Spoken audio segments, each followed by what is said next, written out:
Hello friends, मी अक्षय गारे. आज आपण ग्रॅव्हिटेशन या टॉपिक मधला आपल्याला नेक्स्ट पॉइंट जो आहे तो बघायचा आहे. त्याच्यामध्ये त्यांनी काय विचारलंय, यूज युअर ब्रेन पॉवर या हेडिंग नंतर त्यांनी परत आपल्याला एक क्वेश्चन विचारलाय. तर त्या क्वेश्चनचा आपण अनालिसिस करू आणि आपल्याला कुठे त्याच्यामध्ये उत्तर मिळतंय का ते बघूया. चला मग आपण आता काय करू, पहिले क्वेश्चन वाचू. ठीक आहे, आपली ब्रेन पॉवरचा थोडासा आपल्याला यूज करायचं त्यांनी सांगितलंय. तर मग चला ब्रेन पॉवरचा यूज करून आपण बघू क्वेश्चनचे आन्सर आपल्याला मिळतात का. काय क्वेश्चन विचारलाय, is there a gravitational force between two objects kept on a table or between you and your friend sitting next to you. बघा क्वेश्चन काय म्हणतोय की दोन ऑब्जेक्ट मध्ये is there gravitational force between two objects kept on table. म्हणजे आपण काय केलं, टेबलवर जर दोन ऑब्जेक्ट ठेवले, इमॅजिन करा टेबलवर जर दोन ऑब्जेक्ट ठेवले किंवा टेबलच्या दुसऱ्या थोडस इमॅजिन करा कसं, टेबलच्या अपोजिट साइडला समजा तुमचा मित्र बसलाय आणि टेबलच्या या साइडला तुम्ही बसलेला आहात, बरोबर. तर मग त्यांनी काय विचारलं, त्यांच्यामध्ये ग्रॅव्हिटेशनल फोर्स आहे का. त्याच्यामध्ये त्या ज्या दोन ऑब्जेक्ट मध्ये किंवा तुमचा फ्रेंड आणि तुम्ही जर शेजारी शेजारी बसलेले असाल तर तुमच्या दोघांमध्ये ग्रॅव्हिटेशनल फोर्स असेल का. तर ऑब्विसली उत्तर काय असणार आहे, यस, त्यांच्यामध्ये ग्रॅव्हिटेशनल फोर्स प्रेझेंट असणार आहे. मग why don't they move towards each other. मग आता दुसरा प्रश्न कसा बघा, खूप आजचा जो सेशन असणार आहे आपला तो खूप इंटरॅक्टिव्ह किंवा तुम्हाला खूप आपल्या डे टू डे लाईफ मधल्या खूप प्रश्नांची उत्तरं तुम्हाला आज मिळून जातील. त्याच्यामुळे आजचा जो सेशन होणार आहे तो खूप इंटरेस्टिंग होणार आहे. त्याच्यामुळे तुम्ही हा सेशन पूर्ण बघा, तुम्हाला खूप आवडेल आजचा सेशन. आपण अॅनिमेशन वगैरे इमेजेस वगैरे खूप यूज करून आज आपण आपल्या डे टू डे लाईफ मधल्या प्रश्नांची उत्तरे इथे शोधणार आहे, जेणेकरून तुम्ही कुठेही बाहेर गेल्यानंतर तुम्हाला त्या प्रश्नांची उत्तर देताना थोडीशी अडचण येणार नाही. मग काय, तर why don't the two move towards each other. म्हणजे ते जे दोन ऑब्जेक्ट आहेत किंवा तुमचा मित्र, आपण काय सांगितलं, ग्रॅव्हिटेशनची डेफिनेशन काय सांगते आपल्याला की कोणत्याही दोन ऑब्जेक्ट मध्ये एक ग्रॅव्हिटेशनल किंवा एक फोर्स प्रेझेंट असतो, बरोबर. मग असं का नाही होत की ते ऑब्जेक्ट एकमेकांकडे अट्रॅक्ट का नाही होत, त्याच्यावर विचार करा.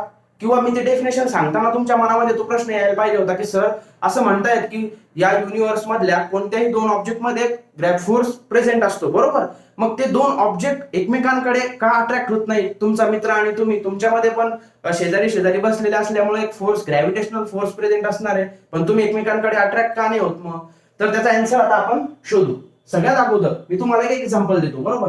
ते एक्झाम्पल तुम्ही व्यवस्थित ऑब्झर्व करा किंवा त्याच्याकडे व्यवस्थित लक्ष द्या. समजा आपण काय केलं, एक मॅग्नेट घेतलं, एक मोठं मॅग्नेट घेतलं, ठीक आहे.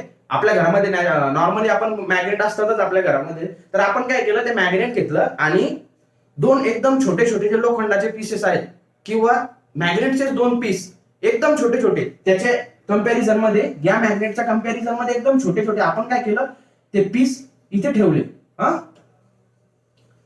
खूप इंटरेस्ट येईल तुम्हाला या क्वेश्चनचे आन्सर शोधताना, खूप इंटरेस्ट येईल. त्याच्यामुळे म्हणतोय लक्ष देऊन, म्हणजे लक्ष द्या इकडे.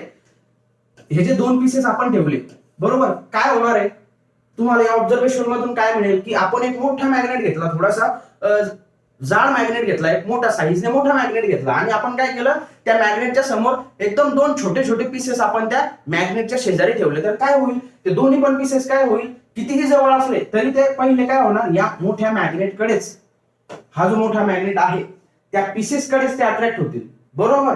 म्हणजे याच्यातून आपल्याला आपल्या प्रश्नाचं उत्तर कसं मिळेल मग, की अर्थ काय आहे, हा तर एक खूप मोठा, कारण त्याचा मास मी अगोदरच सांगितलं की अर्थचं जे मास आहे ते सेंटर पाशी कॉन्सन्ट्रेट झालेले, बरोबर. आणि त्याचं मास ऍज कम्पेअर टू आपलं जे मास आहे खूप मोठं आहे. तुम्हाला ते लगेच कळेल की अर्थचं पूर्ण मास किती असू शकतो, किती मोठं असेल, आणि आपलं मास किती छोटं आहे, बरोबर. मग काय होणार की आपणही याच्यावरती, समजा तुम्ही हे दोन मित्र आपण आता इथे कन्सिडर करू, हा एक पहिला मित्र आणि हा दुसरा मित्र. मग काय होणार, या मॅग्नेट प्रमाणे सगळ्यात अगोदर आपण कुठे अट्रॅक्ट होणार, तर आपल्या जमिनीकडे अट्रॅक्ट होईल, बरोबर. जमिनीकडे म्हणजे कुठे, अर्थकडे. म्हणजे हेच रिझन आहे की कोणताही ऑब्जेक्ट एकमेकांकडे अट्रॅक्ट का होत नाही, तर तो अगोदर कुठे, अर्थच्या ग्रॅव्हिटेशनल फोर्समुळे तो अर्थ सोबत कनेक्ट झालेला असतो किंवा अट्रॅक्ट झालेला असतो. त्याच्यामुळं कोणतेही दोन ऑब्जेक्ट त्यांच्यामध्ये नो डाऊट कोणताही असा प्रश्न नाही की त्यांच्यामध्ये फोर्स ऑफ अट्रॅक्शन असणारच आहे, ते आहेच, परंतु ते एवढा निग्लिजिबल आहे अर्थच्या मास समोर किंवा अर्थच्या ग्रॅव्हिटेशनल फोर्स समोर, ते एवढा निग्लिजिबल आहे की त्याचे ते कन्सिडरही करता येणार नाही, कारण आपलं मास एकदम छोटा आहे, अर्थचं मास ऍज कम्पेअर्ड खूप मोठा आहे. त्याच्यामुळं काय होतं की आपला जो मित्र म्हणा किंवा दोन जवळ ठेवलेले ऑब्जेक्ट हे एकमेकांकडे अट्रॅक्ट होत नाही, पण त्यांच्यामध्ये फोर्स ऑफ अट्रॅक्शन प्रेझेंट असतं आणि ते खूप निग्लिजिबल असतं. ठीक आहे, या प्रश्नाचं आता आपल्याला उत्तर मिळालं. म्हणजे तुम्हाला जर विचारलं की बाबा ग्रॅव्हिटेशनल फोर्स आहे, मग तुम्ही म्हणताय प्रेझेंट, तर मग तुम्ही का अट्रॅक्ट होत नाही? किंवा दुसरा प्रश्न आता थोडासा विचार करा की ग्रॅव्हिटेशनल फोर्स जर नसता तर काय झालं असतं? ग्रॅव्हिटीच जर नसती तर हे जे ऑब्जेक्ट आहेत इकडे तिकडे भटकले असते. बरोबर, आपण म्हणतो की स्पेसमध्ये नाही का ते सायंटिस्ट आपल्याला मूवीमध्ये वगैरे इकडे तिकडे असे उडताना दिसतात. त्याचं कारण काय? काय त्याचं कारण? की तिथे ग्रॅव्हिटेशनल फोर्स नाही, त्याच्यामुळे काय तर ते ऑब्जेक्ट एकदम हवेमध्ये असे तरंगताना दिसतात किंवा ते अट्रॅक्ट होत नाहीत. बरोबर, असं आपल्याला या प्रश्नाचं उत्तर मिळालं. आता आपण बघू नेक्स्ट पॉइंट. आपल्या बुक मध्ये त्यांनी काय सांगितलंय, त्यांनी तुम्हाला टाइड्स बद्दल, हाय टाइड्स आणि लो टाइड्स वगैरे काय असतात, त्यांना डू यू नो या हेडिंग अंडर त्यांनी आपल्याला त्याच्याबद्दल माहिती दिली. तर ते पण आपण, तो जो जिओग्राफीचा मुद्दा आहे, कारण त्यांनी आपल्याला सांगितलंय की कलेक्ट इन्फॉर्मेशन अबाउट टाइड्स, म्हणजे टाइड्स बद्दल थोडीशी इन्फॉर्मेशन कलेक्ट करा. तर मग चला आपण कलेक्ट करू. त्या टाइड्स कशा निर्माण होतात? जी भरती येते, ओहोटी येते. बरोबर, समुद्राचं पाणी अचानक वाढतं, कमी होतं, प्रत्येक दिवसातून दोनदा भरती येते आणि दोनदा ओहोटी येते. तर त्याचं कारण काय? तर हे अॅनिमेशन कडे तुम्ही लक्ष द्या. बघा इथे काय होतंय, हे झाडाचं पाणी आता कमी झालं, झाडाच्या जे शेजारी पाणी जे समुद्रातलं आहे ते कमी होतंय, वाढतंय. याचं कारण काय? हे बघा, याचं कारण असं आहे की आपली जी अर्थ आहे, या अर्थ भोवती हा मून कंटिन्युअस फिरत असतो, रिव्हॉल्व होत असतो. जशा प्रकारे आपल्या सन भोवती आपली अर्थ फिरते, आपल्या तुम्हाला माहिती आहे, सूर्याभोवती आपली पृथ्वी फिरते आणि या पृथ्वीभोवती पृथ्वीभोवती कोण? तर चंद्र फिरत असतो. ऍज कम्पेअर टू चंद्र जो आहे तो जास्त जवळ आहे पृथ्वीला सूर्यापेक्षा. बरोबर, त्याच्यामुळं काय होतं तर हे बघा,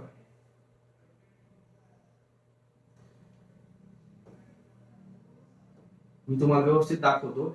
हे बघा, ही आपली पृथ्वी, ओके, ही पृथ्वी आहे आणि इथे चंद्र फिरतोय. तर हा आपण म्हटलं की दोन ऑब्जेक्ट मध्ये ग्रॅव्हिटेशनल, तुम्हाला बघा ग्रॅव्हिटेशनल फोर्स किती कामीचा आहे प्लॅनेटला रिव्हॉल्व होण्यासाठी, भरती ओहोटी येण्यासाठी. म्हणून मी म्हणतोय की कन्सेप्च्युअली तुम्ही जर क्लिअर केलं तर तुम्हाला असा कोणताच प्रश्नाचं उत्तर द्यायला बिलकुलच अवघड जाणार नाही. बरोबर, तर हे बघा, आता इथे चंद्र पृथ्वीभोवती फिरतोय. आता काय झालं, चंद्राचं आणि पृथ्वीचं हे जे डिस्टन्स आहे, आपण म्हणतो की दोन ऑब्जेक्ट मध्ये ग्रॅव्हिटेशनल फोर्स प्रेझेंट आहे. तर हा जो ग्रॅव्हिटेशनल फोर्स आहे, हे बघा, याने काय केला, आपल्या पृथ्वीचा ग्रॅव्हिटेशनल फोर्स या साईडला अट्रॅक्ट झाला आणि चंद्राने काय केलं, पृथ्वीवर ग्रॅव्हिटेशनल फोर्स हे झाला, अप्लाय केला. आणि त्याच्यामुळे काय झालं तर इथलं जे पाणी आहे, इथे बघा थोडासा फुगवटा आहे ऍज कम्पेअर टू इथे ह्या पोल्सला, नॉर्थ पोल आणि south pole. As compare to इथे काय झालंय, पाण्याचा फुगवटा निर्माण झालाय. बरोबर, फुगवटा आला इथे पाण्यावर, थोडीशी त्याची जाडी तुम्हाला वाढलेली दिसते, म्हणजे तिथे काय झालं तर भरती आली. बरोबर, आणि सेम अशाच प्रकारची ती अपोजिट साईडला का आली असेल? मग डोक्याला थोडासा विचार करा तुम्ही, इथे का आली असेल? मग तर याचं कारण काय, तर पाण्याचे जसं जसं या साईडला कारण दोघांचे ग्रॅव्हिटेशनल फोर्स जो आहे एकमेकांकडे अट्रॅक्ट होण्याचा तो खूप जास्त असणार आहे. बरोबर, आणि जास्त असल्यामुळे काय तर पृथ्वी पण थोडीशी समोर ढकलली जाणार आहे, कारण ते ऑब्जेक्ट एकमेकांकडे अट्रॅक्ट होणार ना. दोन्ही ऑब्जेक्टचं ग्रॅव्हिटेशनल फोर्स तर खूप जास्त असणार.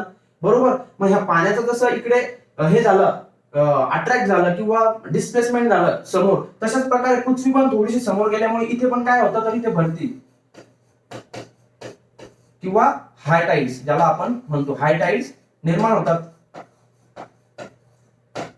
आणि इथे हाय टाइड्स आल्यामुळे काय झालं, इथलं जे पाणी या पोल जवळचं, इथे ऑटोमॅटिक काय होईल मग तर लो टाइड्स येतील.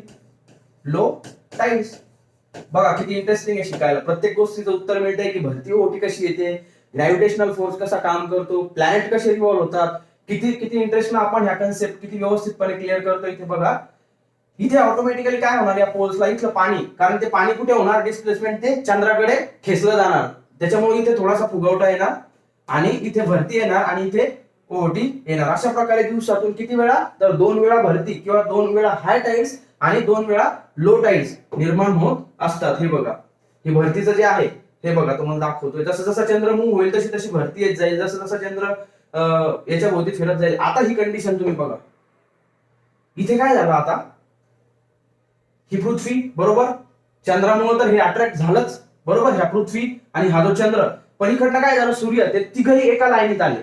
आता एका लाईन मध्ये आल्यामुळे काय झालं, सूर्याचं पण ग्रॅव्हिटेशनल फोर्स इकडे अट्रॅक्ट करणार.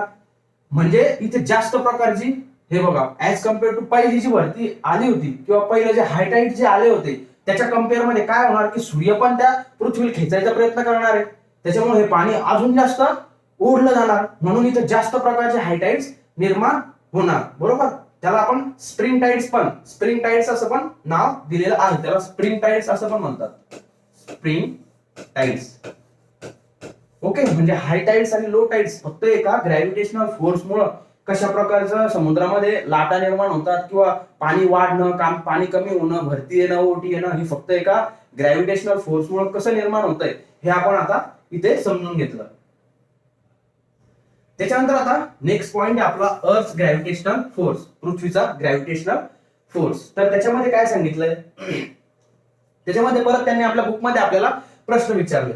अर्थ ग्रॅव्हिटेशनल फोर्स म्हणजे काय, तर सपोज आपण काय केलं, एक दगड घेतला. आता तुम्ही काय म्हणतात, हा एक्सपेरिमेंट तुम्ही परत आपण डे टू डे लाईफ मध्ये किती वेळा केलेला आहे तसा. काय करायचं, एक दगड घ्यायचा आणि तो दगड थोडासा वरती फेकायचा, बरोबर. दगड जर वरती फेकला तर काय ऑब्झर्वेशन आहे तुमचं, काय ऑब्झर्व होईल तुम्हाला की तो दगड जो आहे आपण हातातून जेव्हा असा वरती फेकतो तर तो एका वरती जातो जातो जातो जातो, बरोबर. आणि एका स्पेसिफिक हाईटला पोहोचल्यानंतर एका स्पेसिफिक हाईट पर्यंत जाऊन तो काय होतो, दगड थांबतो आणि परत खाली येतो, बरोबर. मग हे ऑब्झर्वेशन आता तुम्ही बघा, प्रत्येक कृती करताना तुम्हाला जाणवेल की आपण फिजिक्स हा म्हणजे फिजिक्स किती किंवा हे फोर्सेस वगैरे आपण कसं आपल्या लाईफ मध्ये अप्लाय करतोय.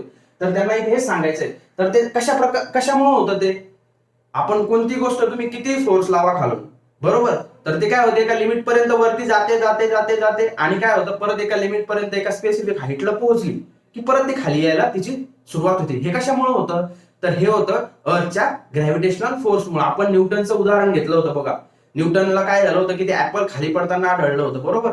इथे पण सेम कन्सेप्ट लागू होते. आपण तो दगड पृथ्वीच्या अपोजिट डायरेक्शन मध्ये म्हणजे ग्रॅव्हिटेशनल फोर्सच्या अपोजिट डायरेक्शन मध्ये आपण तो दगड वरती फेकतो, त्याला एक फोर्स लावल्यानंतर तो वरती जातो, एका स्पेसिफिक डिस्टन्स पर्यंतही जातो, बरोबर. पण एका डिस्टन्स पर्यंत गेल्यानंतर तो जो दगड आहे तो तिथे थांबून खाली त्याची यायला सुरुवात होते. तर हे कशामुळे होतं, इथे त्यांनी आपल्याला तेच क्वेश्चन विचारले. अगोदर आपण काय करू, क्वेश्चन वाचून घेऊ, त्याच्यानंतर आपल्याला मग ते बोलण्यातून किंवा आपल्या डिस्कशन मधून ते क्लिअर होईल, त्याचे आन्सर आपल्याला क्लिअर होईल.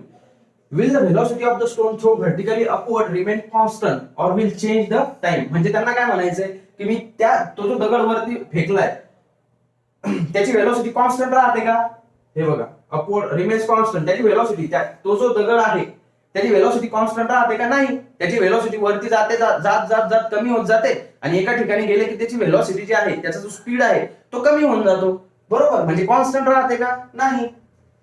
आणि और विल चेंज विथ टाइम, म्हणजे ती वेलोसिटी टाइम नुसार चेंज होते का, हो, टाइम नुसार ती चेंज होत जाते, कारण ती काय होते, कमी कमी कमी होत जाते त्या दगडाची वेलोसिटी, बरोबर.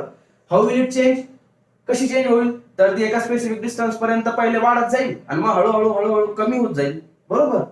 Why doesn't the stone move up all the time, असं का नाही होत की आपण समजा एखादा दगड फेकला तर तो वरतीच का नाही जात, तर याचं पण रिझन काय, तर अर्थ ग्रॅव्हिटेशनल फोर्स मुळे तो प्रत्येक वस्तू जी खाली पडणार आहे ती एका स्पेसिफिक डिस्टन्स पर्यंत आपण जेवढा फोर्स त्याला लावू तिथपर्यंत ती वरती जाईल आणि नंतर तिला अर्थच्या ग्रॅव्हिटेशनल फोर्समुळे ती खाली पुल म्हणजे खाली ओढल्या जाईल, ठीक आहे.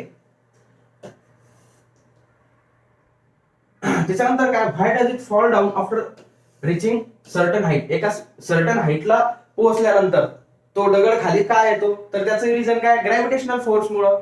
तो ग्रॅव्हिटेशनल जो फोर्स आहे तो कंटिन्यू त्याला खालीच ओढण्याचा प्रयत्न करतो ना, त्याच्यामुळे तो काय होतो, तो दगड त्याची स्पीड व्हेलोसिटी जी आहे ती हळूहळू कमी होत जाते, बरोबर. म्हणजे बघा आपल्याला इथे प्रत्येक प्रश्नाचा आपल्या डिस्कशन मधनं उत्तर मिळालंय. त्याच्यानंतर व्हाय मून और सॅटेलाइट, मग आता हा एक क्वेश्चन आपल्याला खूप इंटरेस्टिंग आहे बघा. आपण म्हटलो की एखादा ऑब्जेक्ट, दगड म्हणा किंवा कोणताही ऑब्जेक्ट आपण वरती फेकला की तो एका स्पेसिफिक डिस्टन्स मुळे किंवा अर्थच्या ग्रॅव्हिटेशनल फोर्स मुळे तो पृथ्वीकडे अट्रॅक्ट होतोय, बरोबर. मग असं का नाही होत, चंद्र पण तर फिरतोय ना, म्हणजे आपल्या सूर्याभोवती किंवा सॉरी पृथ्वीभोवती चंद्र पण फिरतोय किंवा सूर्याभोवती आपली पृथ्वी फिरतीये, मग ते एकमेकांकडे अट्रॅक्ट होऊन म्हणजे ते पृथ्वीवर का नाही. मी आता अगोदरच्या याच्यामध्ये सांगितलं तुम्हाला की जर आपल्या पृथ्वीभोवती चंद्र फिरतोय, बरोबर, मग तो का नाही होत, का तो एकमेकांकडे येत नाही. किंवा याचं दुसरं एक्झाम्पल जर द्यायचं झालं तर आपण आपल्या याच्यामध्ये स्पेसमध्ये सॅटेलाइट्स वगैरे लॉन्च करतो, सॅटेलाइट पाठवतो, बरोबर. मग ते सॅटेलाइट का नाही नसेल येत बरं खाली? याचं कारण काय, थोडंसं विचार करा काय होत असेल. तर याचं कारण असं आहे, याचं रिझन काय, तर जेव्हा आपण एखाद्या ऑब्जेक्टला एक स्पेसिफिक व्हेलॉसिटी, एक स्पेसिफिक स्पीडने वरती पाठवतो आणि त्याला त्या ऑर्बिटमध्ये फिरण्यासाठी, त्याच्या कक्षेत फिरण्या एवढी जी व्हेलॉसिटी जेव्हा आपण त्या ऑब्जेक्टला प्रोव्हाइड करतो, म्हणजे मेन रिझन काय, तर ते ऑर्बिटल व्हेलॉसिटी, ऑर्बिटल व्हेलॉसिटी.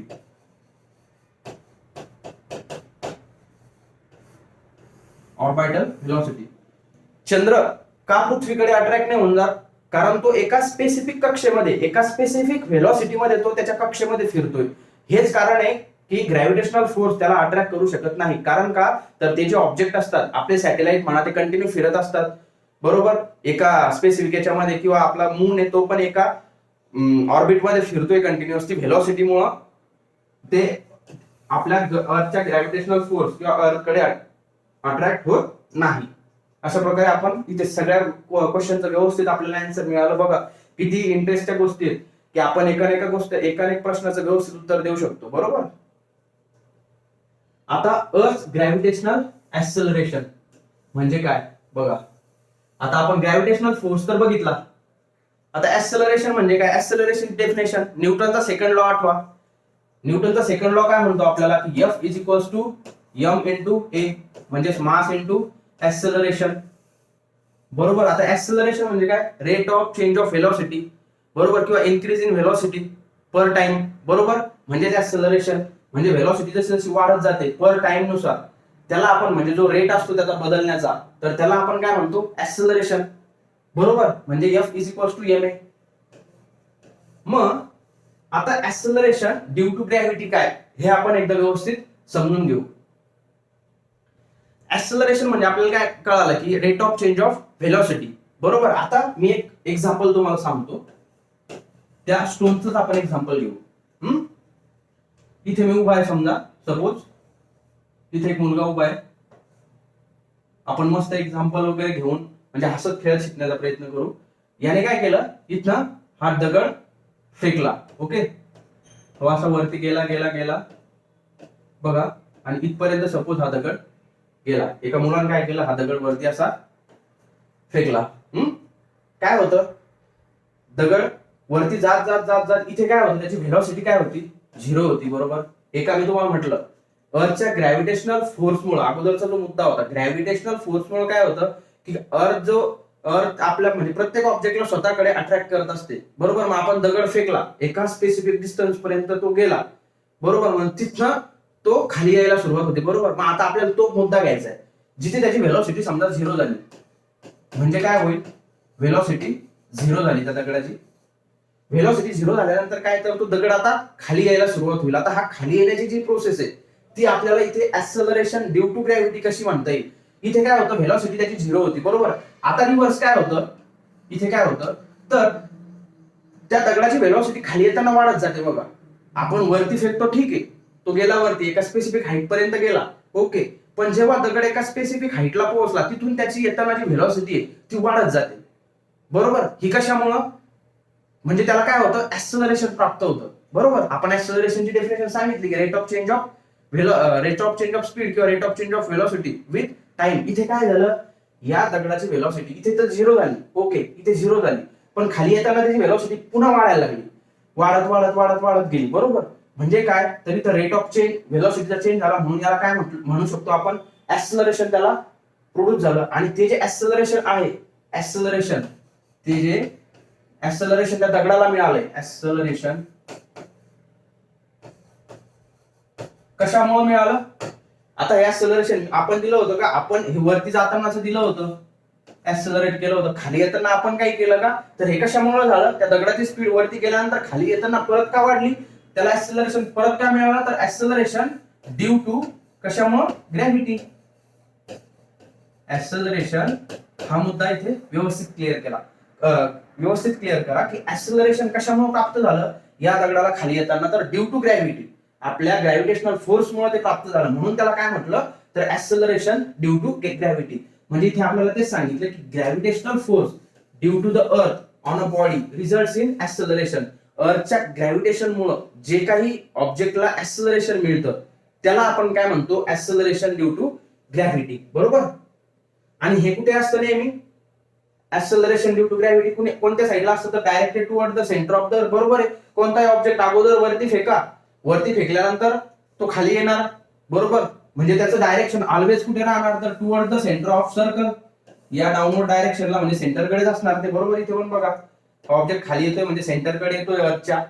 बरोबर. म्हणजे त्याचं direction towards centre of earth. बरोबर. म्हणजे ऍक्सेलरेशन ड्यू टू ग्रॅव्हिटी हा काय मुद्दा आहे. आपल्याला याचे डेफिनेशन विचारू शकतात. कोणताही त्यांनी प्रश्न विचारला तर आपल्याला प्रिपेअर्ड राहायचंय. ऍक्सेलरेशन ड्यू टू ग्रॅव्हिटी कशी, ग्रॅव्हिटेशनल फोर्स कसा, टाइल्स कशी निर्माण होतात. बरोबर. म्हणजे आपल्याला न्यूटनचा सेकंड लॉ काय सांगतो, मग F is equals to m into a. हे ऍक्सेलरेशन, हे नॉर्मल ऍक्सेलरेशन झालं. पण आपण या ऍक्सेलरेशन ड्यू टू ग्रॅव्हिटीला आपण काय कन्सिडर करतो, स्मॉल g या वर्डने किंवा या लेटरने आपण त्याला डिनोट केलेलं आहे. Acceleration due to gravity denoted by g. बरोबर. म्हणजे आपण या फॉर्म्युल्यामध्ये हे आपलं नॉर्मल ऍक्सेलरेशन झालं, आपण याला F is equals to mg म्हणू शकतो, mass into acceleration due to gravity. बरोबर आहे. कारण हे ड्यू टू ग्रॅव्हिटी आहे, पृथ्वीच्या ग्रॅव्हिटेशनल फोर्समुळे ते प्राप्त झालंय, ते कुणीही त्याला दिलेलं नाही. म्हणून ऍक्सेलरेशन ड्यू टू ग्रॅव्हिटी असं त्याला आपण म्हणतो. आणि या फॉर्म्युल्यामध्ये मग आपण F is equals to m into g याचा आपल्याला नंतर काम पडणार आहे.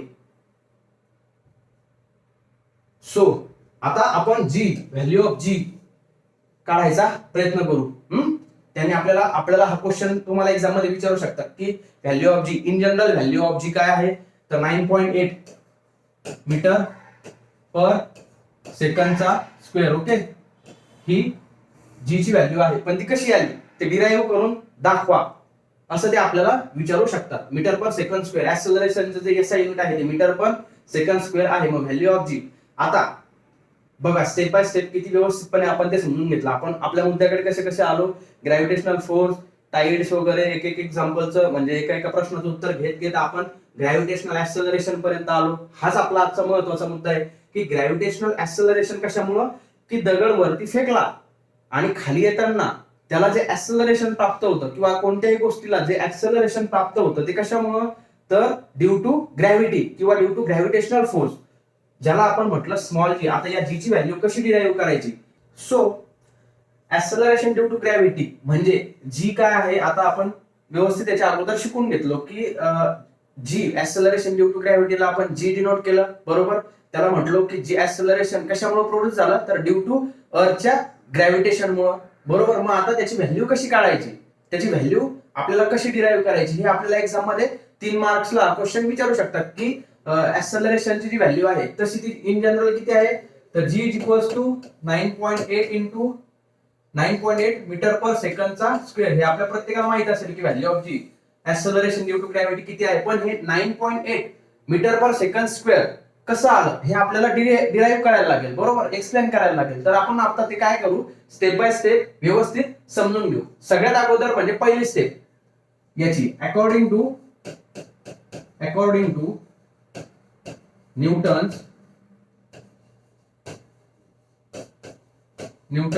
Second law. आता न्यूटनचा सेकंड लॉ काय सांगतो, त्याचं इक्वेशन काय थोडंसं आठवा. तर काय म्हणतो न्यूटनचा सेकंड लॉ, तर F is equals to m into a, म्हणजे force is equals to mass into acceleration. बरोबर. Acceleration, mass into acceleration.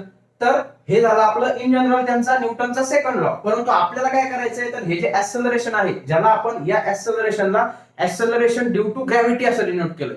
आपलं जे ऍक्सेलरेशन आहे ते कशामुळे प्रोड्यूस झालंय, ड्यू टू ग्रॅव्हिटी. त्याला आपण कशाने डिनोट केलंय, तर स्मॉल जी या लेटरने. मग आपण फक्त त्या न्यूटनच्या सेकंड लॉ मध्ये काय करू, त्या ऍक्सेलरेशनच्या म्हणजे ए च्या ऐवजी आपला जो जी आहे जो आपल्याला काढायचा आहे तो आपण त्या फॉर्म्युल्यामध्ये पुट करू आणि याला म्हणू इक्वेशन 1.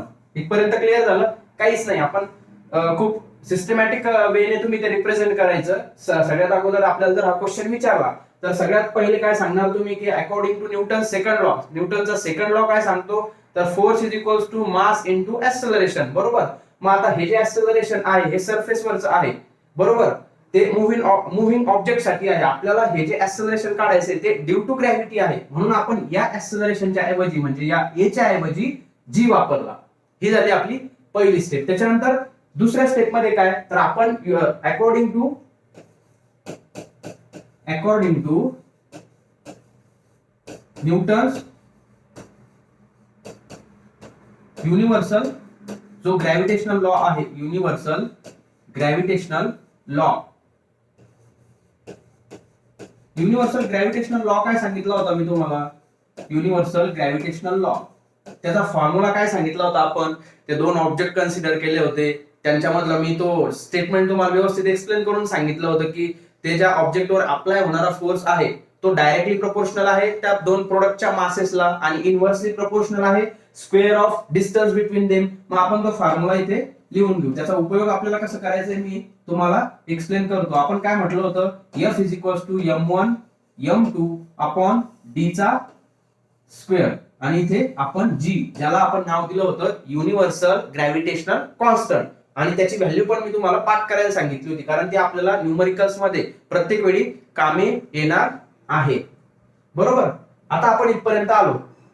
आपण एक इक्वेशन म्हणजे पहिली स्टेप म्हणजे याला इक्वेशन 1 नाव दिलं. आता आपण युनिव्हर्सल लॉ काय सांगतो ते परत समजून घेतलं. त्याच्यानंतर काय, तर आता हा फॉर्म्युल्यामध्ये आपल्याला जी ची व्हॅल्यू काढण्यासाठी काय महत्वाचं आहे, तर हे जे दोन प्रोडक्ट आपण कन्सिडर केले होते बरोबर, m1 आणि m2 हे आपल्या फॉर्म्युल्यातले प्रोडक्ट आपण कन्सिडर केले होते, पण इथे ऍक्च्युअल मध्ये काय असणार आहे, तर m1 म्हणजे काय, तर मास ऑफ अर्थ. आपल्याला काय कन्सिडर करायचंय, आपल्याला काय काढायचंय, तर value of G on the surface of म्हणजे काय, तर ही अर्थ झाली, म्हणजे हा झाला एक ऑब्जेक्ट बरोबर m1 ज्याला आपण अर्थ म्हणायला लागल, आणि ज्या ऑब्जेक्ट वरती व्हॅल्यू आपल्याला जी ची काढायची अप्लाय होणारी ग्रॅव्हिटीची किंवा ग्रॅव्हिटेशनल फोर्स किंवा ग्रॅव्हिटेशनल ऍक्सेलरेशन, तो ऑब्जेक्ट आपल्याला स्मॉल एम ने डिनोट करू आपण, स्मॉल एम बरोबर, आणि या अर्थला आपण काय म्हणू, कॅपिटल एम बरोबर. म्हणजे याची व्हॅल्यू आपण इथे आता वेगळी कन्सिडर करतोय. आपल्या फॉर्म्युल्यानुसार ती आपण m1 आणि m2 त्या दोन प्रोडक्टचे मासेस आपण कन्सिडर केले होते,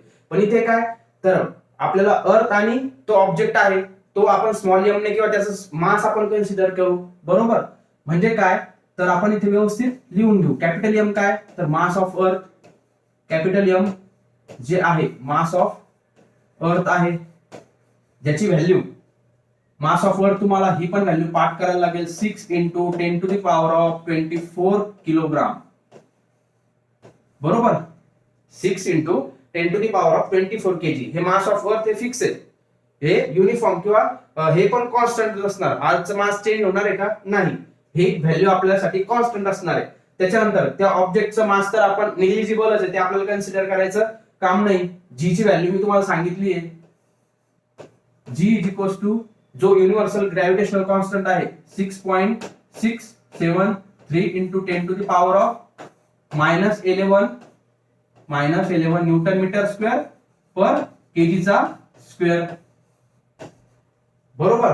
म्हणजे आपल्याला हे दोन प्रोडक्ट इथले मिळाले. आता हे डी चा जे स्क्वेअर आहे, डी चा स्क्वेअर जो आहे, हा डी चा स्क्वेअर म्हणजे काय होणार, आता आपल्या इथला त्या दोन आपण काय म्हटलं होतं की त्या दोन प्रोडक्ट मधलं ते डिस्टन्स, मग हे डिस्टन्स आपलं काय होईल, तर थोडंसं कन्सिडर करा, हे म्हणजे आपलं रेडियस होईल ना अर्थची, कारण त्या दोन ऑब्जेक्ट मधलं जे डिस्टन्स आहे ते आपण हे मास ऑफ द अर्थ इथून पकडलं आणि तो ऑब्जेक्ट इथे कन्सिडर केला, म्हणजे पूर्ण ते रेडियस होईल, म्हणून त्याला आर आपण नाव देऊ. त्या डी च्या ऐवजी आता काय येईल, आर येईल. आपण काहीच नाही, फक्त त्या तो फॉर्म्युला यूज करतोय आणि तो फॉर्म्युला आपल्याला कसा अप्लाय करायचा आहे त्याचं आपण एक ऍप्लिकेशन बघतोय. कशासाठी, तर value of G on the surface of g म्हणजे जी ची व्हॅल्यू काढण्यासाठी आपण तो फॉर्म्युला अप्लाय करतोय बरोबर. तर रेडियस किती, 6.4 × 10⁻6 मीटर ही अर्थची रेडियस झाली बरोबर. इथपर्यंत मुद्दा क्लिअर झाला. आपण काहीच नाही, या फॉर्म्युल्यामध्ये फक्त आपल्याला जे पाहिजे ते आपण एक एक गोष्ट पुट करत जातोय, जेणेकरून आपल्याला ती जी ची व्हॅल्यू कशी आली 9.8 मीटर पर सेकंड स्क्वेअर कसा आला हे काढण्यासाठी आपण ते स्टेप बाय स्टेप फक्त त्या फॉर्म्युल्यामध्ये त्या व्हॅल्यू पुट करत जात आहोत बरोबर. म्हणजे आता काय करू आपण, हे m मिळालं, हा फॉर्म्युला काय करू आपण, F इज इक्वल्स टू, मी इकडे परत लिहितो, F is equals to G M1 M2 upon D चा स्क्वेअर. आता हा फॉर्म्युला आपण कसा रिप्लेस होईल आपल्यासाठी, G M1 ला काय म्हटलं आपण, मास ऑफ अर्थ, हे हा जो छोटा आहे तो ऑब्जेक्ट आपण कन्सिडर केला ज्याला आपण M म्हटलं, त्या on the surface of earth, आणि D स्क्वेअर म्हणजे काय, तर आपल्या या रेडियसचा स्क्वेअर. बरोबर, म्हणजे अशा प्रकारे आपण हा फॉर्म्युला आपल्याला जसा हवा तसा आपण त्या व्हॅल्यू त्याच्यामध्ये पुट करत गेलो. बरोबर, हा फॉर्म्युला आपल्या समोर आला, F is equals to G capital M into small m upon R square. काहीच नाही केलं आपण त्या फॉर्म्युल्यामध्ये, थोडासाही बदल केलेला नाहीये. फक्त आपल्याला जे काढायचंय न्यूमरिकल्स मध्ये तुम्हाला याच व्हॅल्यू चेंज होणार आहे.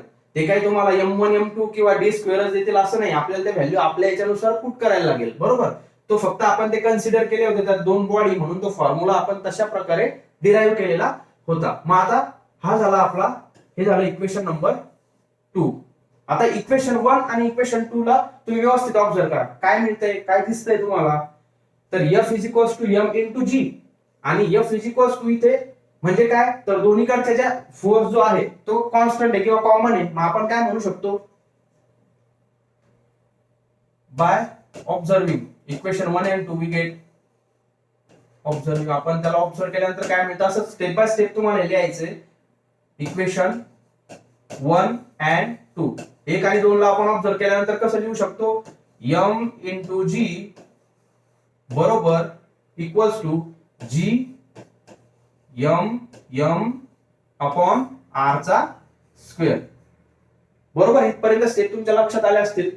काहीच नाही, आपण फक्त दोन्ही साईडला फोर्स होता म्हणून ते दोन जे इक्वेशन आहे न्यूटनचा सेकंड लॉ मधलं आणि युनिव्हर्सल ग्रॅव्हिटेशनल जो लॉ आहे तिथलं इक्वेशन, हे आपण फक्त आता हे इक्वेशन 1 आणि इक्वेशन 2 इथे एकत्र केले. याच्यामधनं आपल्याला काय करायचंय, आता आपल्याला काय काढायचंय बघा, कसं व्यवस्थित स्टेप बाय स्टेप आपण आपल्याला जी व्हॅल्यू पाहिजे तिच्यापर्यंत कसं पोहोचलो. तर आता इथे जी आला, बरोबर, gravity, acceleration due to gravity. मग हा जीच आपल्याला काढायचा व्हॅल्यू, म्हणून जी आपण घेतला, जी इज इक्वल्स टू, हा M काय होईल, इकडे जाईल. बरोबर, म्हणजे g capital M small m upon हा M इकडे आला R च्या शेजारी, R square into small m. आता हा जो M आणि हा स्मॉल m ते निग्लेक्ट होऊन जाईल. बरोबर, म्हणजे आपल्याला फायनली काय मिळणार, तर G is equals to GM म्हणजे कॅपिटल M अपॉन R चा स्क्वेअर. हा फॉर्म्युला आपल्याला फायनली मिळाला आणि हाच फॉर्म्युला आपल्याला उपयोगात येणार आहे. आपल्याला ऍक्सेलरेशन ड्यू टू ग्रॅव्हिटी जर काढायचं असेल तर कोणता फॉर्म्युला कामी देणार, की GM अपॉन R स्क्वेअर. तो कसा डिराईव्ह केला आपण, तर न्यूटनचा सेकंड लॉ वापरून आणि युनिव्हर्सल ग्रॅव्हिटेशनल जो लॉ आहे आपल्याला न्यूटनचा, त्या दोन याच्या माध्यमातून आपण दोन इक्वेशन तयार केले. त्याच्यामध्ये आपल्याला जे पाहिजे त्या व्हॅल्यू आपण त्याच्यामध्ये पुट केल्या आणि त्याच्यानंतर आपल्याला जो हवा होता, म्हणजे जी व्हॅल्यू आपल्याला काढायची तिचा फॉर्म्युला आता फायनली आपल्याला मिळाला. मग आता आपल्याकडे बघा सगळंच कॉन्स्टंट आहे इथं, सगळंच म्हणजे काय, तर जी ची व्हॅल्यू कॉन्स्टंटच असणार. बरोबर, M ची व्हॅल्यू मास ऑफ अर्थ चेंज होईल का, नाही. फक्त म्हणजे त्याचा अर्थ काय झाला, G is inversely proportional to R चा स्क्वेअर. म्हणजे जे ऍक्सेलरेशन ड्यू टू ग्रॅव्हिटी आहे ते इनव्हर्सली प्रोपोर्शनल कशाला, रेडियस ऑफ द अर्थ, याला ते इनव्हर्सली प्रोपोर्शनल आहे असं आपल्याला सांगता येईल. हे आपल्याला MCQ मध्ये किंवा वन लाइनर मध्ये पण विचारू शकतात. त्याच्यामुळं या फॉर्म्युल्याचा मीनिंग नेमका काय होतो हे पण तुम्हाला कळायला पाहिजे, की डायरेक्टली प्रोपोर्शनल म्हणजे काय, इनव्हर्सली प्रोपोर्शनल म्हणजे काय. डायरेक्टली प्रोपोर्शनल असेल तर ती व्हॅल्यू त्या पटीमध्येच, एक जर व्हॅल्यू डबल झाली तर दुसरी पण व्हॅल्यू त्याच पटीमध्ये, म्हणजे डायरेक्टली प्रोपोर्शनलचं आणि इनव्हर्सली प्रोपोर्शनलचं नेमकं कन्सेप्ट काय, तर इनव्हर्स प्रोपोर्शन आहे म्हणजे काय, जर समजा जी ची व्हॅल्यू जर वाढली तर त्याचा अर्थ काय होईल, रेडियस कमी झाली. बरोबर, किंवा रेडियस जर वाढली तर जी ची व्हॅल्यू कमी होईल, कारण ते काय आपल्या फॉर्म्युल्यानुसार ते काय होतंय, इनव्हर्सली प्रोपोर्शनल आलेलं आहे. म्हणून एक व्हॅल्यू जर वाढेल तर दुसरी व्हॅल्यू कमी होणार. तर कोणती, जी आणि आर ची. म्हणजे ऍक्सेलरेशन ड्यू टू ग्रॅव्हिटी वाढली तर रेडियस समजा सपोज कमी झालेली असणार, असं आपण म्हणू शकतो. ठीक आहे, आता आपण काय करू, या फॉर्म्युल्यामध्ये जी इज इक्वल्स टू आपल्याला ज्या व्हॅल्यू आपण म्हणजे धरलेल्या आहेत त्या आपण पुट करू. मास ऑफ अर्थ काय आहे, जी ची व्हॅल्यू काय, 6.673 into 10 to the power of -11. बरोबर, 6.673 इंटू 10⁻⁻11. ठीक आहे. m ची व्हॅल्यू काय 6 इंटू 10⁻24 किलोग्राम, आपण त्याला किलोग्राम मध्ये मांडतो. आणि r जी रेडियस आहे, रेडियस काय झाली तर 6.4 इंटू 10⁻6, 6.4 इंटू 10⁻6 याचा पूर्णचा स्क्वेअर आपल्याला मिळेल. आता मी तुम्हाला एक ट्रिक सांगतो इथे. ही जी व्हॅल्यू आहे जीएम, याचं कॅल्क्युलेशन तुम्हाला पाठच करून ठेवायचंय. पाठ का तर आपल्याला ते वेळोवेळी खूप वेळा रिपीट होणार. कारण काय तर इथे फक्त काय बदलणार आहे, आपल्याला न्यूमरिकल्स मध्ये काय देऊ शकतं की एखादा ऑब्जेक्टचा आपल्याला फक्त जो स्मॉल एम आहे, व्यवस्थित लक्ष द्या, इथे आपल्याला फक्त चेंज होणार. ही आर ची व्हॅल्यू आपल्याला आर चा स्क्वेअर तर प्रत्येक वेळी काढायलाच लागणार. बरोबर, आर चा स्क्वेअर आपल्याला पाठच करायला लागणार, कारण तो फॉर्म्युल्यातच आहे. जी ची व्हॅल्यू कॉन्स्टंटच राहील, एम ची व्हॅल्यू ऑब्विसली कॉन्स्टंट राहील. फक्त बदलणार काय तर आपल्याला न्यूमरिकल्स मध्ये एखाद्या वेळी त्या ऑब्जेक्टचं मास दिलेलं असू शकतं, म्हणून ही व्हॅल्यू आपल्याला त्या फॉर्म्युल्यामध्ये बदलणार. पण या सगळ्या व्हॅल्यू कॉन्स्टंट असल्यामुळे काय होणार आहे, आपल्याला ते पाठच करून ठेवायचं आहे. आर चा स्क्वेअर काय, जेणेकरून आपल्याला ते एकदम फास्ट मध्ये न्यूमरिकल सॉल्व्ह करता येईल. मग आपण याला आता सॉल्व्ह करून घेऊ. याला हे जर सॉल्व्ह केलं तुम्ही तर इथे काय मिळतं आपल्याला माहिती का, 40.06 इंटू 10⁻, याचं करून घ्या 11, म्हणजे -11 आणि +24 होईल ते. बरोबर, -11 +24 किती येईल ते, आणि तर 40.96 समथिंग येईल ते, इंटू 10⁻6 इंटू 2 12. आपण ते करून घेऊ. समजा 6.4 इंटू 6.4 किती येत आहे, 4 चौक 16, 6 चौक 24, 6 चौक 24 आणि 25 शून्य दिला, 6 चौक 24 4 40 2 6 6 36 आणि 2 37 38. बरोबर, म्हणजे 6 5 आणि 4 9 तेच येत आहे. पॉईंट दिला 8 आणि 10 आणि 40.96 इंटू 10⁻46. असे कॅल्क्युलेशन फास्ट मध्ये करायचं शिकायचं थोडस. त्याच्यानंतर आपल्याला आता हे जर इक्वेशन सॉल्व्ह केलं, इथे किती येणार, याला आपण जर सॉल्व्ह केलं तर इथे काय होतं 10⁻13 येतं आणि इथं 40.02 असं येतं. बरोबर, आणि हे जर इक्वेशन आपण सॉल्व्ह केलं काय होईल, हे 10⁻12 आहे, हे वरती मायनस मध्ये जाईल. बरोबर, मायनस मध्ये गेला आणि हे पूर्ण जर आपण सॉल्व्ह केलं तर आपल्याला काय मिळतं, तर 9.8 मीटर पर सेकंडचा स्क्वेअर. म्हणजे हा जर हे जे आहे याचा युनिट, हे ऍक्सेलरेशन ड्यू टू ग्रॅव्हिटी साठी किंवा ऍक्सेलरेशन साठी आपण ते वापरतो. आणि हे पूर्ण जेव्हा आपण सॉल्व्ह करतो तेव्हा आपल्याला 9.7 समथिंग मिळतं. पण ते 7 चं नंतर आपण 8 मध्ये त्याला कन्वर्ट केलं जातं, कारण ते डेसिमल नंतर आपण एक पॉईंट सरकवत असतो. म्हणून काय होतं, तर हे इक्वेशन जर आपण सॉल्व्ह केलं तर ऍक्सेलरेशन ड्यू टू ग्रॅव्हिटी जी ची जी व्हॅल्यू आहे on the surface of earth, ती काय मिळते आपल्याला 9.8 मीटर पर सेकंड स्क्वेअर. बरोबर, हे बघा मी आपल्याला इथे जी ची व्हॅल्यू अगोदर सांगितली की 9.8 मीटर पर सेकंड स्क्वेअर. जी ची व्हॅल्यू अशा प्रकारे आपण डिराईव्ह करू शकतो. मग ते तुम्ही असं स्टेप बाय स्टेप लिहायचं की अकॉर्डिंग टू म्हणजे न्यूटनचा लॉ नुसार आपण काय सांगितलं व्यवस्थित. पहिली स्टेप, दुसरी स्टेप काय आहे तर युनिव्हर्सल ग्रॅव्हिटेशनल कॉन्स्टंट जो लॉ आहे न्यूटनचा, त्याच्यानुसार त्यांनी काय सांगितलं. मग त्याच्यानुसार आपण काय केलं तर त्या व्हॅल्यू त्याच्यामध्ये पुट केल्या. बघा, इक्वेशन 1 मांडलं, इक्वेशन 2 जो आहे युनिव्हर्सल जो ग्रॅव्हिटेशनल लॉ आहे तो काय सांगतो, त्याच्यानुसार आपण आपल्याला ज्या व्हॅल्यू काढायच्या त्याच्यामध्ये थोडेसे चेंजेस करून तो नवीन जो फॉर्म्युला आपल्याला मिळाला GM/r², आणि काय केलं त्याला ते इक्वेशन 2 आपण कंबाईन केल्यानंतर आपल्याला काय मिळालं, मग जी चा फायनल फॉर्म्युला, तर G = GM/r². आता GM/r² मध्ये आपण त्याच व्हॅल्यू फक्त पुट करत गेलो आणि याचं आपण जर सॉल्व्ह केलं तर खाली त्याचा आन्सर निघतं 9.8 मीटर पर सेकंडचा स्क्वेअर. सो आतापर्यंत आपण काय बघितलं तर आपण जी ची व्हॅल्यू अगोदर आपण डिराईव्ह केली. जी ची व्हॅल्यू आता आपल्याला काय मिळाली तर G = GM/r². कंटिन्यू करणार गेला पुन्हा एकदा पुसून.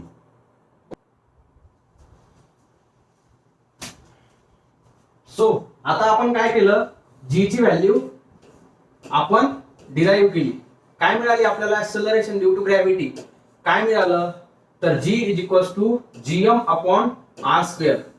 बरोबर इथपर्यंत आपण पोहोचलो. Acceleration due to gravity on the surface of the earth. आता हे कुठे तर सी सरफेसला हे आपण जे मोजलेलं आहे ते ऍट द सी लेवलला हे मोजलेलं आहे ज्याला आपण म्हणजे स्टँडर्ड लेवल मानून हे ऍक्सेलरेशन ड्यू टू ग्रॅव्हिटी जे आपल्याला काय मिळालं फॉर्म्युल्यामधून तर 9.8 मीटर पर सेकंड स्क्वेअर आपल्याला मिळालं. हे कुठे तर ऍट द सी लेवल असं स्टँडर्ड मानून आपण सांगितलंय की acceleration due to gravity 9.8 metre per second square कुठे तर sea at the sea surface. बरोबर.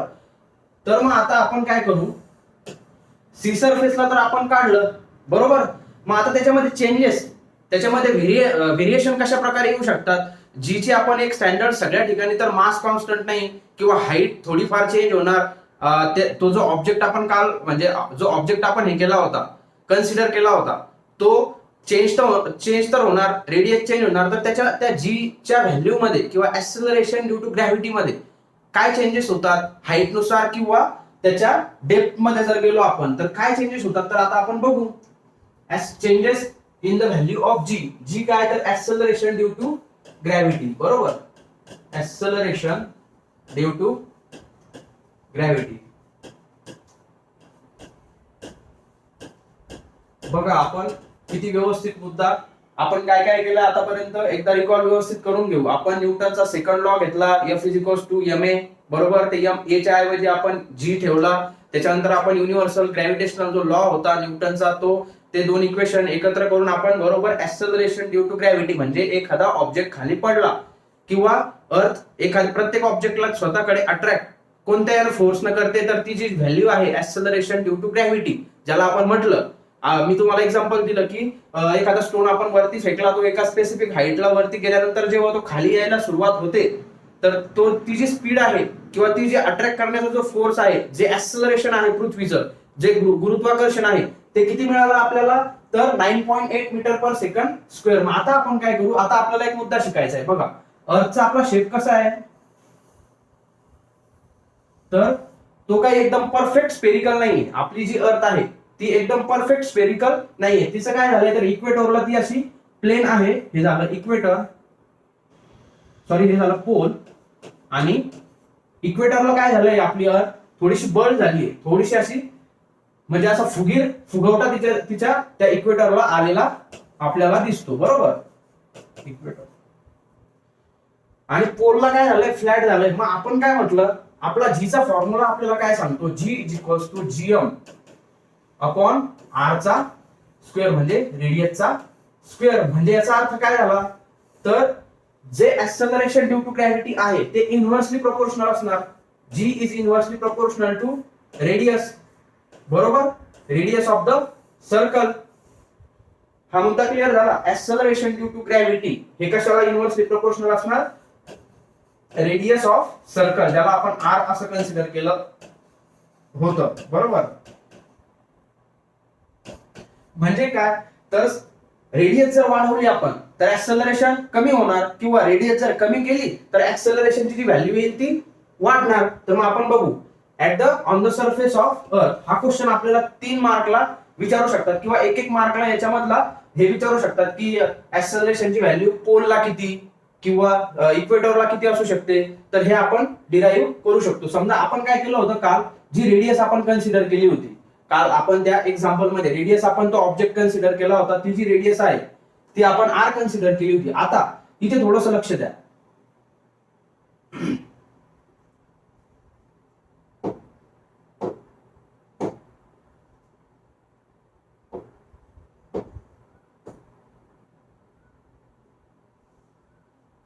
ही आपली अर्थ झाली.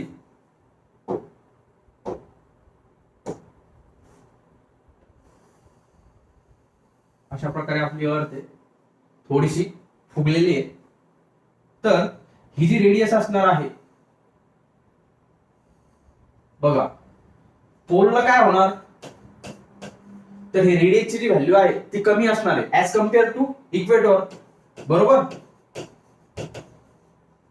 कारण काय तर हा जो फुगवटा निर्माण झाला याच्यामुळे काय होणार ही रेडियस काय होणार रेडियसची लेंथ वाढणार. म्हणजे आपण काय म्हणू शकतो की pole at the pole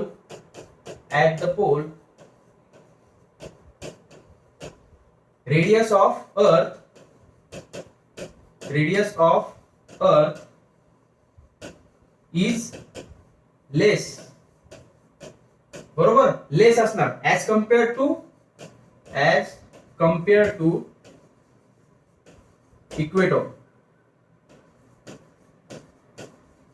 इक्वेटरच्या comparison मध्ये पोलची जी रेडियस आहे आपण जे कन्सिडर केलेली ती कमी असणार आहे. त्याच्यामुळे काय होणार तर पोलला आपली जी ची व्हॅल्यू, आपल्याकडे फॉर्म्युला काय आहे, G is equals to GM upon R चा स्क्वेअर, बरोबर. म्हणजे G काय आहे तर inversely proportional, G inversely proportional to R square. म्हणजे इथं जर R ची जर व्हॅल्यू पोलला कमी आहे, R ची जर व्हॅल्यू कमी आहे पोलला, तर मग G ची व्हॅल्यू तिथे काय असणार, जास्त असणार, बरोबर. म्हणजे व्हॅल्यू ऑफ G म्हणजे acceleration due to gravity is पोलला म्हणजे मोर ऍट पोल, बरोबर. कारण ती पोलला जास्त असणार आहे इक्वेटर पेक्षा. तर ती किती आपल्याला ते लक्षात ठेवायचंय. इथे किती ती तर 9.83, काही नाही जास्त, फक्त पॉइंटचा फरक आहे, पण ते खूप जास्त मानलं जातं. आपण आपली नॉर्मल व्हॅल्यू किती आहे तर 9.8 मीटर पर सेकंडचा स्क्वेअर आहे. तर इथे किती पोलला 9.83 आणि इक्वेटरला किती थोडीशी कमी असणार 9.78 मीटर पर सेकंड स्क्वेअर इथे. कारण का तर इथे रेडियस जास्त, ही रेडियस जास्त, ही जी लेंथ जास्त, बरोबर. आणि रेडियस जर जास्त तर मग ऍक्सेलरेशन ड्यू टू ग्रॅव्हिटी तिथे इक्वेटरला कमी. तर ती किती तर 9.78 मीटर पर सेकंड स्क्वेअर. अशा प्रकारे आपल्याला पोलला आणि इक्वेटरला जी ची व्हॅल्यू कशी व्हॅरी होते हे आपल्याला इथे कळालं. स्टँडर्ड व्हॅल्यू किती तर 9.8 मीटर पर सेकंड स्क्वेअर, परंतु पोलला आणि इक्वेटरला कसं ते व्हॅरी होतं मी तुम्हाला सांगितलं. कारण का तर पोल जो आहे इथे पोल म्हणजे या सेंटर ऑफ मास पासून किंवा सेंटर पासून पोलची रेडियस छोटी आहे, बरोबर. त्याच्यामुळे ही रेडियस कमी असल्यामुळे इथं ऍक्सेलरेशन ड्यू टू ग्रॅव्हिटी जास्त असणार ऍज कम्पेअर्ड टू इक्वेटर. हे आपल्याला विचारू शकतात की इक्वेटरला जास्त असणार ऍक्सेलरेशनची व्हॅल्यू की पोलला जास्त असणार. तर तुम्हाला त्या प्रश्नाचं उत्तर देता आलं पाहिजे. त्याच्यानंतर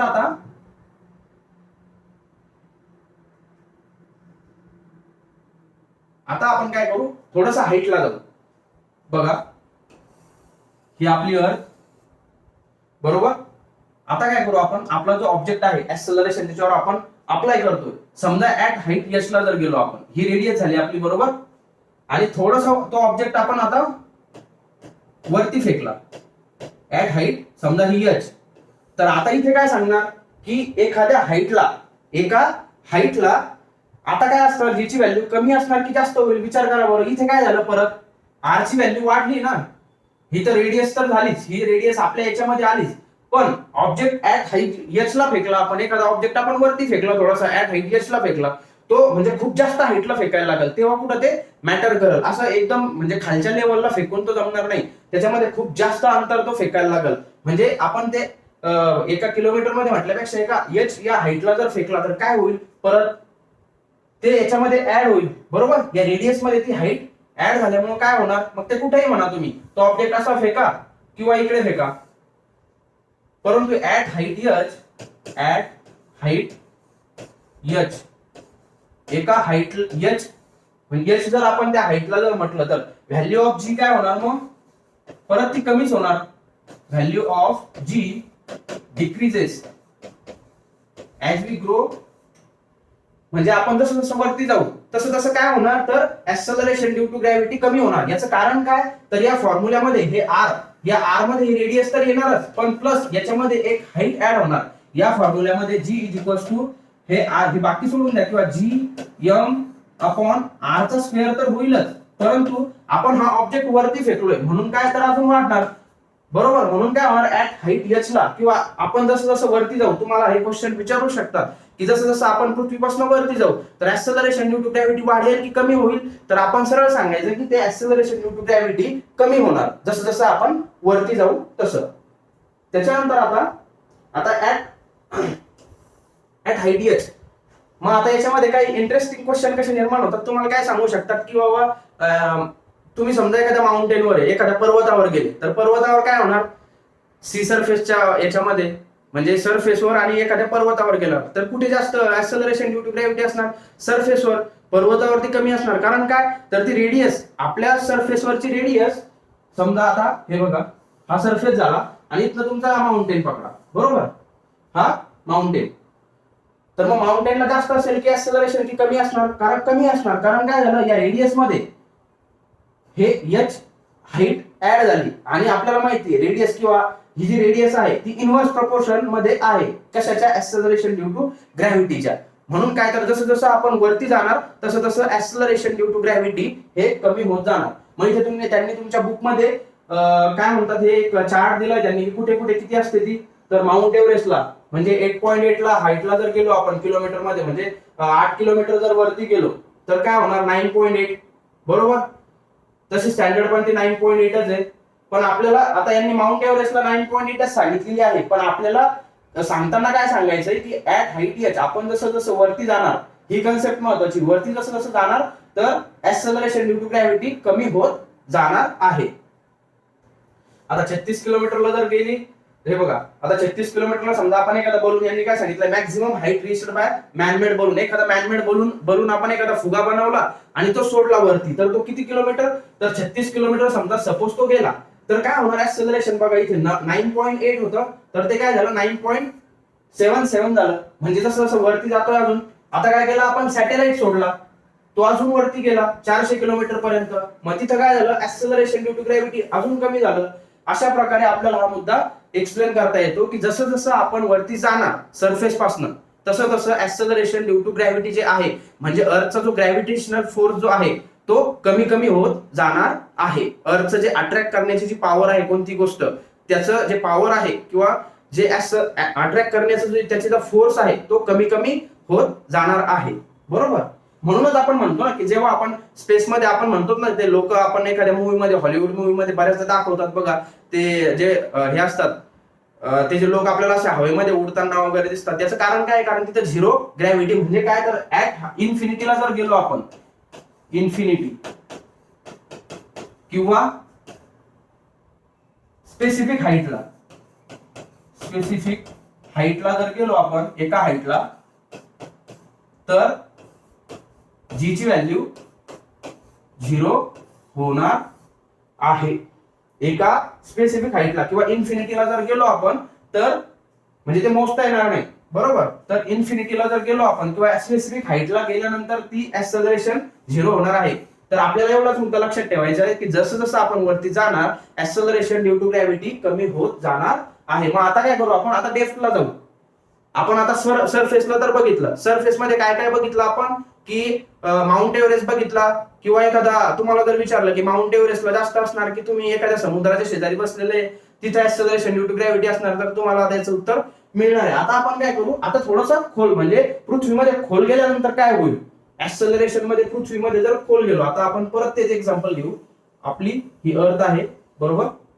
आता आपण काय करू, हे सेंटर ऑफ मास, इथे सेंटर आहे, याचं सगळं हे सेंटर ऑफ मास म्हणजे अर्थचं हे इथे कॉन्सन्ट्रेट झालंय सगळं. आता काय करू आपण, हा ऑब्जेक्ट जो आहे, पहिले आपण हाईटला नेला, सरफेसला तर आपण काढला, आता आपण याला काय करू, डेप्थला खाली सरकवू. समजा हा ऑब्जेक्ट आपण इथे आणला, या पॉइंटला तो ऑब्जेक्ट आणला, थोडासा खाली आणला. मग आता परत आपण फॉर्म्युला काय म्हणतो, G = Gm/r², बरोबर.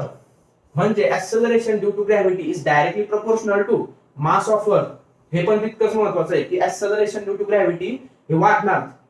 मास जर वाढलं तर ऍक्सेलरेशन ड्यू टू ग्रॅव्हिटी वाढणार, किंवा मास जर कमी झालं तर ऍक्सेलरेशन ड्यू टू ग्रॅव्हिटी कमी होणार. आणि इथं इनव्हर्स आहे, रेडियस वाढली तर ऍक्सेलरेशन ड्यू टू ग्रॅव्हिटी वाढणार किंवा जी वाढणार. आर वाढला, रेडियस वाढली तर जी कमी होणार, बरोबर. मग आता काय केलं आपण, हा ऑब्जेक्ट आहे ना, हा खाली एका डेप्थला आपण सपोज तो खाली आणला आपण, बरोबर. मग आता इथे काय चेंज होईल, आता तुम्हाला काय वाटणार आहे, आता रेडियस किती झाली या ऑब्जेक्टची, आता याची रेडियस तर कमी झाली, बरोबर. मग तुमच्या डोक्यात विचार येईल की आता ऑब्जेक्ट तर रेडियस तर कमी झाली, रेडियस जर कमी झाली तर मग जीची व्हॅल्यू तर आता वाढायला पाहिजे. कारण का, तर आपला फॉर्म्युला तसं सांगतोय की रेडियस, आता कारण हा ऑब्जेक्ट एका डेप्थला, एका म्हणजे त्या अर्थ मध्ये आला, समजा डेप्थ मध्ये आला, थोडासा खोल तो गेला, बरोबर. तर मग आता काय व्हायला पाहिजे ते फॉर्म्युल्यानुसार की ऍक्सलरेशन ड्यू टू ग्रॅव्हिटी इकडे वाढत जायला पाहिजे, पण तसं होत नाही. याचं कारण काय आहे की आपल्याला माहिती आहे अर्थ हा पूर्ण एक मॅग्नेट आहे, बरोबर. हा पूर्ण अर्थ आहे मॅग्नेट आहे. आता हा ऑब्जेक्ट खाली आल्यामुळे काय होणार, हा ऑब्जेक्ट खाली आल्यामुळे काय होणार, हे जे वरचं मास आहे, हे जे वरचं मास आहे, हे मास याच्यावर फोर्स अप्लाय करू शकत नाही. आता फक्त कोणतं हे अट्रॅक्ट करणार याला एवढंच, बरोबर. म्हणजे हे मास आपण कन्सिडर करू शकत नाही, म्हणजे हे मास एवढं कमी झालं. बघा मी परत एक्झाम्पल देऊन सांगतो. ही पृथ्वी आपण अशी काढली आणि काय केलं, हा ऑब्जेक्ट आपण असा खाली आणला, बरोबर. असा खाली खाली खाली आणला. इकडे काय झालं तर हे जे मास आहे, कारण याचं रिझन काय, इथे जेवढा आपण फोर्स अप्लाय होणार आहे पृथ्वीवर या माणसावर तेवढा इथे होईल का, नाही. कारण का हे मॅग्नेटचा जो एवढा पोर्शन आहे तो कमी झाला ना, ते मास कमी झाला ना. हे मॅटर जे आहे याच्यामध्ये जे कंटेंट आहे अट्रॅक्ट करण्याचं ते कमी झालं, तो ऑब्जेक्ट इथे आला आणि आता एवढाच फोर्स त्याच्यावर, म्हणजे जेवढा पोर्शन राहिलाय तेवढाच फोर्स त्याच्यावर ऍक्ट होणार. म्हणजे काय तर फक्त रेडियसचाच नाही तर मासचं पण तेवढाच त्याच्यामध्ये कॉन्ट्रीब्युशन आहे. म्हणजे काय तर मास कमी झालं, बरोबर. मास कमी झालं म्हणून ऍक्सलरेशन ड्यू टू ग्रॅव्हिटी पण कमी होणार आहे. मास म्हणजे ऍट डेप्थला जर गेलो, ऍट डेप्थ आपल्याला ते व्यवस्थित लिहायला कसं लागेल तर as we go at depth म्हणजे एका खोलीमध्ये, म्हणजे एका डेप्थला जर आपण गेलो तर काय होणार तर मास ऑफ अर्थ डिक्रीजेस, मास ऑफ अर्थ किंवा ग्रॅव्हिटेशनल फोर्स जो आहे, ग्रॅव्हिटेशनल फोर्स जो अट्रॅक्ट करण्याचा जो फोर्स तो कमी होणार आहे. त्याच्यामुळे काय तर डेप्थला पण जी ची व्हॅल्यू कमीच होत जाणार आहे, बरोबर. या डेप्थला पण हे मास कमी झाल्यामुळं जी ची व्हॅल्यू पण कमी होणार आहे. भले इथे रेडियस कमी आहे पण फक्त रेडियस, आपल्या फॉर्म्युला काय सांगतो की मासही तितकंच महत्वाचं आहे. कारण मासचा आणि ऍक्सलरेशन ड्यू टू ग्रॅव्हिटीचा डायरेक्ट हे कॉन्टॅक्ट आहे किंवा डायरेक्ट प्रपोर्शन मध्ये असल्यामुळे मास कमी झालं तर ऍक्सलरेशन ड्यू टू ग्रॅव्हिटी पण कमी होणार. आणि रेडियसचा तर त्याच्यामध्ये इम्पॅक्ट असणार आहे, परंतु मासचा जास्त असल्यामुळं जसं जसं आपण खाली जाणार तसं तसं ऍक्सलरेशन ड्यू टू ग्रॅव्हिटी पण कमी होत जाणार. आणि at the centre acceleration due to gravity हे 0 होणार आहे, बरोबर. इथपर्यंत मुद्दा तुम्ही समजून घ्या. म्हणजे आता आपल्याला काय कळालं की आपण जसं जसं सरफेस वरनं, पृथ्वीच्या सरफेस पासून वरती जाणार तसं तसं ऍक्सलरेशन ड्यू टू ग्रॅव्हिटी किंवा जी ची व्हॅल्यू कमी कमी होत जाणार. आणि जसं जसं आपण डेप्थला जाणार तसं तसं पण ऍक्सलरेशन ड्यू टू ग्रॅव्हिटी किंवा जी ची व्हॅल्यू ही पण कमीच होत जाणार आहे. त्याचं रिझन तुम्हाला सांगायला लागेल. कारण का तर मास, हे जे मास आहे हे मास कमी होतंय, त्याच्यामुळं त्याचा जो ग्रॅव्हिटेशनल फोर्स आहे तो अप्लाय होण्याचा कमी होतोय. त्याच्यामुळे काय होतंय की हे जे ऍक्सलरेशन ड्यू टू ग्रॅव्हिटी आहे आपल्या फॉर्म्युल्यानुसार हे मासचा पण त्याच्यामध्ये कॉन्ट्रीब्युशन असल्यामुळं मास कमी झालं म्हणून ऍक्सलरेशन ड्यू टू ग्रॅव्हिटी पण कमी होणार, बरोबर. म्हणजे सगळ्यात जास्त मग ऍक्सलरेशन ड्यू टू ग्रॅव्हिटी किंवा जी ची व्हॅल्यू सगळ्यात जास्त कुठे मिळते आपल्याला तर सरफेसलाच आहे. ऍट हाईट एच ला गेलो तरी पण ती कमी होतीये आणि डेप्थला खाली गेलो तरी पण ऍक्सलरेशन ड्यू टू ग्रॅव्हिटी कमीच होत आहे. म्हणजे सगळ्यात जास्त कुठे मिळतंय आपल्याला ते सरफेसला मिळत आहे. तर हाच मुद्दा आपल्याला आज इथे क्लिअर करायचा होता. म्हणजे आतापर्यंत आपण काय काय शिकलो तर आपण जीचा formula acceleration due to gravity कुठे किती आहे, सरफेसला किती, आपण सगळ्यात अगोदर ते लॉ वगैरे न्यूटनचा सेकंड लॉ बघितला, त्यांचं इक्वेशन कंबाईन करून आपण जी ची व्हॅल्यू कशी डिराईव्ह करायची याचा फॉर्म्युला आपण डिराईव्ह केला, जो मिळाला आपल्याला g is equals to GM upon R चा स्क्वेअर. म्हणजे जी हा डायरेक्ट प्रपोर्शन आहे मास ऑफ अर्थला, बरोबर. म्हणजे जी मास ऑफ अर्थ जर वाढलं, सॉरी मास ऑफ अर्थ कॉन्स्टंट आहे परंतु याला हे जे आहे जी हे इनव्हर्सली प्रोपोर्शनल झालं रेडियस ऑफ द स्क्वेअर. म्हणजे रेडियस जर वाढली तर जी ची व्हॅल्यू कमी होणार किंवा रेडियस जर कमी झाली तर जी ची व्हॅल्यू वाढणार, असं आपल्याला फॉर्म्युला सांगतो. मग आपण काय केलं, आपण हाईटला पण गेलं, हाईटला जसं गेलं तरी पण आपल्याला तेच कळालं की जी ची व्हॅल्यू कमी होत आहे. डेप्थला गेलं तरी पण आपल्याला जी ची व्हॅल्यू कमी होताना दिसत आहे. कारण का डेप्थला जाताना का असं होतंय की ते मास जे आहे त्या ऑब्जेक्टवर फोर्स अप्लाय करणारा जे मास आहे ते कमी होत असल्यामुळं खाली जाताना पण ऍक्सलरेशन ड्यू टू ग्रॅव्हिटी कमी होतंय आणि अर्थच्या सेंटरला ते 0 होणार आहे. म्हणजे इन्फिनिटीला पण ते 0 आणि अर्थच्या सेंटरला पण acceleration due to gravity 0. Maximum कुठे तर सरफेसलाच ते मॅक्झिमम आहे. आणि त्याच्यानंतर आपण पोलला आणि हे पण बघितलं की पोलला कसं, हे बघा पोल पोलला ते इथे रेडियस कमी असल्यामुळं ऍज कम्पेअर टू इक्वेटर इथे ते जास्त असणार आणि इक्वेटरला ते कमी असणार. बरोबर. या सगळ्या गोष्टी आपण व्यवस्थित समजून घेतल्या. नेक्स्ट जो पार्ट आहे तो आपण नेक्स्ट लेक्चर मध्ये कंडक्ट करूया.